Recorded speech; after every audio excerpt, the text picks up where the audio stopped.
इयत्ता 6वी विषय गणित सराव संच एक आपण पाहणार आहोत. ह्या व्हिडिओमध्ये विद्यार्थ्यांनी नक्की व्हिडिओ पूर्ण पहा. नक्की आपल्याला समजणार आहे अशा प्रकारचा व्हिडिओ आपल्याला पाहायला भेटणार आहे. पहिला प्रश्न आहे, शेजारील आकृतीवरून नावे लिहा. तर आपल्याला एक आकृती देण्यात आलेली आहे आणि आपला प्रश्न देण्यात आलेला आहे. त्याच्या खाली एक रेषीय बिंदू, किरण, रेषाखंड आणि रेषा अशा प्रकारे आपल्याला 4 प्रश्न देण्यात आलेले आहे. ते 4 प्रश्न आपल्याला आकृतीवरून आपल्याला सोडवायचे आहे. तर पहिला कोण आहे? तर एक रेषीय बिंदू. तर एक रेषीय बिंदू कसे ओळखायचे? आपल्याकडे आकृती कशी असू द्या. एक रेषीय बिंदूची आपण व्याख्या काय आहे? ती आपण थोडक्यात व्याख्या आपण पाहून घेऊया, की एकाच सरळ रेषेत असणाऱ्या 3 किंवा अधिक बिंदूंना एक रेषीय बिंदू म्हणतात. तर 3 किंवा अधिक बिंदू. तर आपण आकृतीमध्ये पाहूया, एका रेषेवर 3 किंवा अधिक बिंदू आपल्याला पाहायला भेटतात का? तर होय. तर अशा प्रकारे ही रेषा गेलेली आहे. तर त्याच्यात एम आहे, शेवटी टी आहे आणि मध्ये ओ आहे.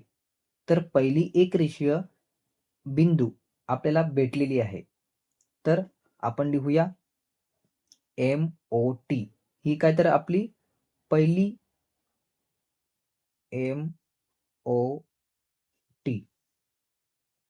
ही आपली पहिली एक रेषीय बिंदू आहे. दुसरी आपल्याला आकृतीमध्ये दिसते का? तर होय. दुसरी कोणती आहे? तर दुसरी आहे RON. दुसरी कोण आहे? तर RON. अशा प्रकारे आपला एक रेषीय बिंदू आपला क्लिअर झाला असेल तर आपण विद्यार्थ्यांनी कमेंट करायचं यस. पुढे आपण सरकूया किरण. किरण आपण पाहूया त्याची व्याख्या. थोडक्यात आपण व्याख्या पाहून घेऊया, की किरण हा एक बिंदूपासून आरंभ बिंदू म्हणजे जो असेल तो सुरू होऊन एकाच दिशेने पुढे जातो. एकाच दिशेने पुढे जातो. हा आपला आरंभ बिंदू असेल तर हा एकाच दिशेने पुढे जाणार. अशा प्रकारे त्याला किरण म्हणतात. तर अशा प्रकारचं चिन्ह आपल्याला दिसते का ते आपण पाहूया आकृतीमध्ये. तर आपण पाहूया. तर हा आपला आरंभ बिंदू. आरंभ बिंदूपासून आपल्याला पाहायचं आहे. आरंभ बिंदूपासून ही एक रेषा झाली, ही दुसरी, ही तिसरी, हा चौथा किरण, हा पाचवा किरण आणि हा 6वा किरण. अशा प्रकारे 6 किरण आहेत. आरंभ बिंदूपासून ते पुढे वाढत जाणारी रेषा. तर किरण कोणता आहे? तर ओ पासून आपण 6 आहे. आपण एक घेऊया. ओ आणि एम घेऊया अगोदर. ओ आणि एम, ओ आणि आर, त्यानंतर ओ आणि एस, त्यानंतर ओ आणि टी, त्यानंतर ओ आणि एन आणि शेवटचा ओ आणि पी. ओ आणि पी किरण आपण बाजूला लिहूया. इथे बाजूला लिहूया ओ आणि पी. अशा प्रकारे किरण, आपण किरण कशा प्रकारे ओळखतो याची सुद्धा आपल्याला कल्पना आली असेल. विद्यार्थ्यांना समजलं असेल तरी विद्यार्थ्यांनी कमेंट करा यस. पुढे आपण सरकूया रेषाखंड. आता रेषाखंड आपण कशास म्हणतो? तर रेषेच्या मर्यादित भागाला आपण रेषाखंड म्हणतो. म्हणजे ही जी रेषा आहे ह्याला मर्यादा आहे दोन्ही साईडला. ही कुठल्या प्रकारे वाढत जाणार नाही. म्हणजे इथून सुद्धा वाढणार नाही आणि इथून सुद्धा वाढणार नाही. त्याला आपण रेषाखंड म्हणतो. तर आपल्याला अशा रेषा दिसतात का? आपण पाहूया, की रेषाखंड हा जो बिंदू आहे एम आणि टी इथे कट झालाय. तर आपल्याला येईल एम आणि टी. दुसरा रेषाखंड आर आणि एन. आर आणि एन. पुढचा भेटतो का आपल्याला रेषाखंड? तर आपण पाहूया ओ आणि पी. ओ आणि पी आणि ओ आणि एस. ओ आणि पी आणि शेवटचा ओ आणि एस. आपण ओ आणि एस आपण इथे बाजूला लिहूया. O आणि S. 3 झालेले आहेत. ज्या विद्यार्थ्यांना समजलं असेल त्यांनी कमेंट करा यस. पुढे आपण सरकूया रेषा. तर रेषा व्याख्या पाहून घेऊया आपण. दोन्ही बाजूंना अमर्यादित वाढणाऱ्या सरळ रेषेला रेषा म्हणतात. दोन्ही बाजूला रेषा आहे.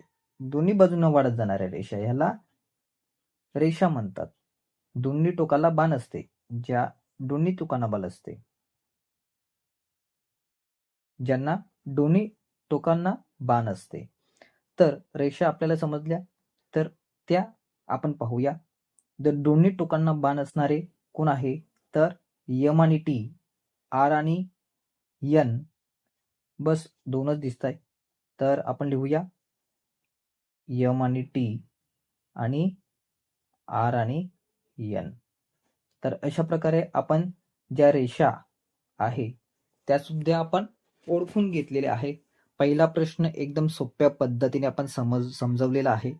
दुसरा प्रश्न पाहूया की दुसरा प्रश्न आहे शेजारील रेषेची वेगवेगळी नावे लिहा. पहिला जो आहे ए आणि बी, दुसरा कोण आहे बी आणि सी, तिसरा सी आणि डी. हे किती झाले तर 3. तर पहिला आहे ए आणि बी, बी आणि सी, सी आणि डी आणि 3 झाले. चौथा आहे ए आणि सी, पाचवा आहे बी आणि डी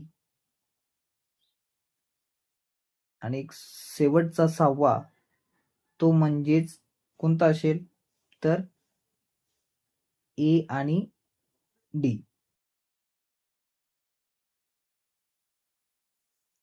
दुसरा प्रश्न सुद्धा आपला क्लिअर झाला असेल. तिसरा प्रश्न आपण पाहूया.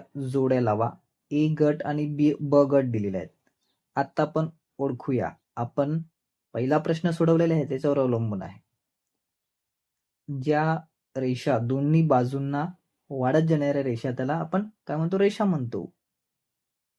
समजलं? ह्याला आपण काय म्हणतो, रेषाखंड. मर्यादित आहे तो. त्यानंतर ह्याला आपण काय म्हणतो, प्रतल. आणि शेवटचा कोण आहे, एका दिशेने वाढत जाणारा किरण. अशा प्रकारे ह्या जोड्याला वाचणार आहे. आपल्याला जोड्याला आपल्याला समोरच्या समोर लिहायचे आहेत असे आपल्याला लिहायचं मिळत नाही. जर आपण एक प्रश्न टाकला तर एका प्रश्नाचं उत्तर असेल पहिलं तर ते लिहायचं आपल्याला रेषा. अशा प्रकारे आपल्याला ते जोड्याला लिहायचे आहेत. पुढे सरकूया आपण चौथ्या प्रश्नाला.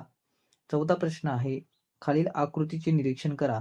त्यातील समांतर रेषा, एकसंपाती रेषा आणि संपात बिंदू यांची नावे लिहा. तर समांतर रेषा,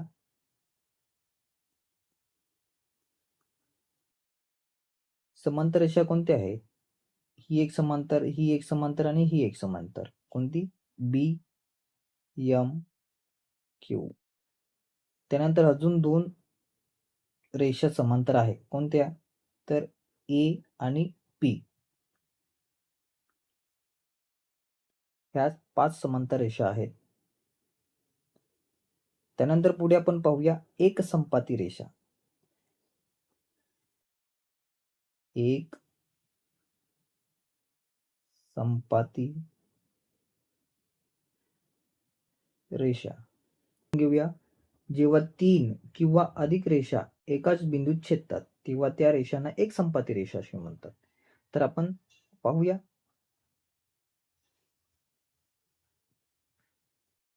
तर एक संपाती रेषा कोणत्या आहेत, हा जो आहे ए, त्याच्यात छेदलेले आहेत A B C, A B आणि सी.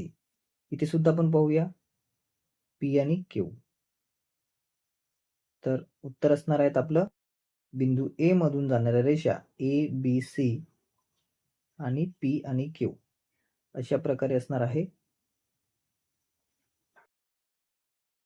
आपण लिहूया ए बी सी आणि पी आणि क्यू. पुढे आहे संपात बिंदू. संपात बिंदू, संपात बिंदू आपण पाहूया त्याची व्याख्या. एक संपाती रेषा ज्या बिंदूमध्ये एकमेकांना छेदतात त्या बिंदूला संपात बिंदू म्हणतात. मग ते एकमेकांना छेदणाऱ्या आहेत. तर ते लिहूया आपण.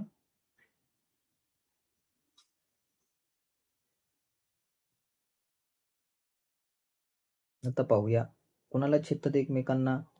तर मध्ये ए आहे, ह्यांना छेदली, एला छेदलं, आणि डी आहे, डीला सुद्धा छेदलं. म्हणजेच बिंदू ए आणि डी हा काय तर आपला संपात बिंदू आहे.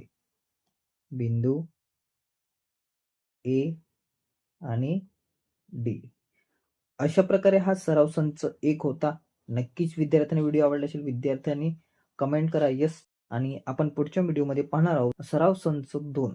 त्यासाठी आपला चॅनल सबस्क्राईब केला नसेल सबस्क्राईब करून ठेवा, आणि आपण भेटूया पुढच्या व्हिडिओमध्ये. धन्यवाद.